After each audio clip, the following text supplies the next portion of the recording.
एक आम बंदा जो है बिल्कुल शरीफ आदमी है, वो सादा फहम में ये कैसे मालूम करे कि ये जो कंसल्टेंसी खोल के बैठा है ये फ्रॉडिया नहीं है? बिल्कुल ठीक है। अच्छा फवाद भी इसमें जो सबसे ज़रूरी बात है वो ये है कि जब भी किसी इंसान के पास जाते हैं आप पहले सर्चिंग करते हैं अपनी, कि अपना माल या अपनी जान किसी के हवाले करने से पहले आपको मालूम होना चाहिए कि वो फ़र्द और उसकी जो सी कंपनी है या कोई भी जो इदारा है वो कैसा है।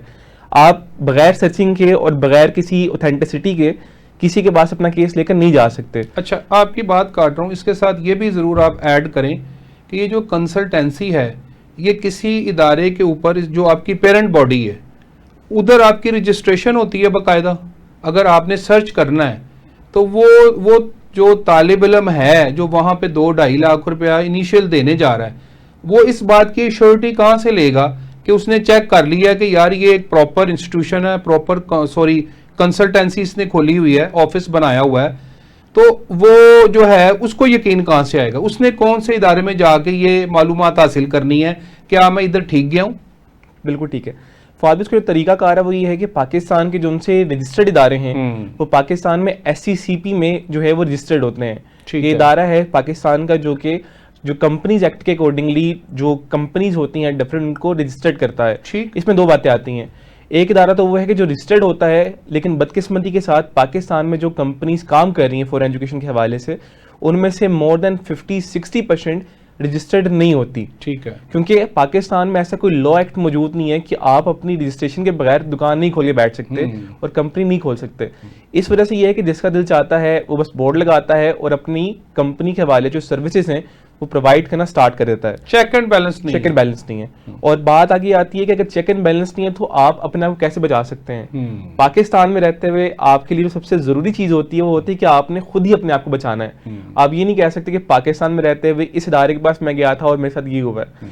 उसका तरीका ये होता है कि आपने पहले उस कंपनी की आपने वेबसाइट पर जाना है, वेबसाइट के बाद आपने उसके पेजेस देखने हैं, आपने उसके अकाउंट्स देखने हैं और आपने देखना है कि उसने वेबसाइट पे किन किन इदारों के साथ अपनी जो वाबस्तगी है वो शो की हुई है और बताया हुआ है।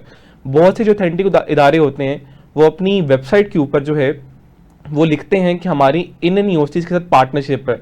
उसके बाद अगला तरीका ये होता है कि आप उन यूनिवर्सिटीज़ की वेबसाइट पर जाते हैं, जाके उस इदारे का नाम तलाश करते हैं और सर्च करते हैं। एक तरीका वो है। और दूसरा तरीका ये है कि जो सबसे ज़रूरी चीज़ है पाकिस्तानी के लिए ख़ास तौर पर कि वो अपने आप को फ्रॉड से बचाएं, और वो तरीका ये है कि आप शॉर्टकट में ना पड़ें। आप जब स्क्रॉल करते हैं फेसबुक के ऊपर तो बेतहाशा कंसल्टेंट्स आते हैं कि आप हमें 10 लाख दें हम आपका वीज़ा लगवा देंगे, आप ये दें हम आपका वीज़ा लगवा देंगे। अगर आप किसी भी ऑथेंटिक कंसल्टेंट की बात करते हैं तो पाकिस्तान में कोई बड़ी कंपनी ऐसी मौजूद नहीं है जो कि आपको कहे कि हम आपका वीज़ा लगवाएंगे। ठीक, जो भी कंपनी होती है वो कहती है कि आप हमारे पास आएँ, हम आपके डॉक्यूमेंट्स देखेंगे, डॉक्यूमेंट्स के अकॉर्डिंगली आपको हम रहनुमाई फराहम करेंगे और उसके बाद ये आपका और एम्बेसी का मामला है कि आपको वीज़ा लगे या ना लगे। अगर आप रियलिस्टिकली बात करें तो पाकिस्तान में कोई ऐसी कंपनी नहीं है जो आपको वीज़ा लगवा के दे। ठीक, ये एम्बेसी का काम है जो आपको वीज़ा लगवा के देती है। जो अच्छा कंसल्टेंट होता है या जो आपका एजुकेशनल काउंसलर होता है वो बस आपको एक स्मूथ प्रोसीजर के लिए आपको रहनुमाई फराहम करता है कि जिसके थ्रू आप इन चीज़ों से बच सकते हैं। क्योंकि जो पाकिस्तान में मसला आता है वो ये होता है कि आप किसी अच्छे एजेंट के पास जाते हैं, कंसल्टेंट के पास जाते हैं, वो आपको कहता है कि हमें ये तमाम ज़रूरियात हैं, मतलब आपको आइल्स रिक्वायर्ड है, टोफल रिक्वायर्ड है, आपका इनिशियल डिपॉजिट ये होगा और आपने यूनिवर्सिटी इंटरव्यू देना है। पाकिस्तानी स्टूडेंट उन तमाम चीज़ों को क्रॉस करने के लिए किसी ऐसे एजेंट के पास जाता है जो कि उसको कहता है कि आपको किसी चीज़ की जरूरत नहीं है, हम आपको हर चीज़ करवा के देंगे। अच्छा, तो एजेंट का शॉर्टकट यूज करता है, शॉर्टकट यूज करते हैं। तो यही मसला होता है कि यानी कि आप इसमें ये मैसेज देना चाह रहे हैं नौजवान तलबा को कि आपने शॉर्टकट यूज नहीं करना। जो आपको कंसल्टेंट ये कह रहा है कि आप यार मुझे 20 लाख रुपया दे दो, अब मेरा काम है कि मैंने आपको आइल्स में, टोफल में आपका सारा जो प्रोसीजर है जो एम्बेसी को रिक्वायर्ड है वो मैं करूँगा, आपको कोई टेंशन नहीं है, आपको कोई स्क्रॉल करने की जरूरत नहीं है, हमें भी चेक ना करो, मैं बस आपका दाखिला करवा दूंगा। इस चीज से बचना चाहिए, आप ये कह रहे हैं? बिल्कुल इससे बचना चाहिए। फिर और नहीं, फिर करना क्या चाहिए? बिल्कुल ठीक है। हाँ। जो इसमें करना चाहिए आपको, उसमें दो चीजें हैं। पहली चीज ये है कि आप कभी भी अपने पैसे किसी एजेंट को ना दें। ठीक है, क्योंकि इसकी जरूरत नहीं है। जो अच्छा एजेंट या जो अच्छा कंसल्टेंट होता है वो आपको ये कहता है कि जो पैसे नहीं, सॉरी ये बताएं नाफे, ये बताएं, आपने कहा कि किसी कंसल्टेंट को पैसे ना दें।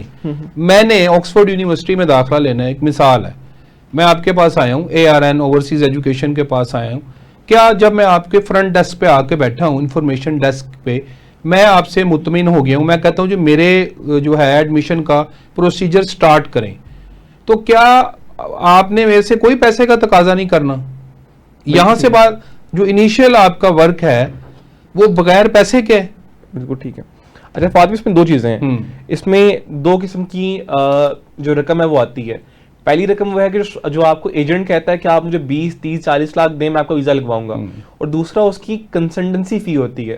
दो अलग अलग चीज़ें हैं। कोई भी एजेंट आपको ये नहीं कहता कि आपने वो 30, 40 लाख हमें देना है और हम आपका वीज़ा लगवाएंगे, जबकि उसकी जो अच्छा एजेंट होता है या जो ऑथेंटिक एजेंट होता है उसकी अपनी से एक कंसल्टेंसी फीस होती है, लेकिन वो मिनिमम होती है।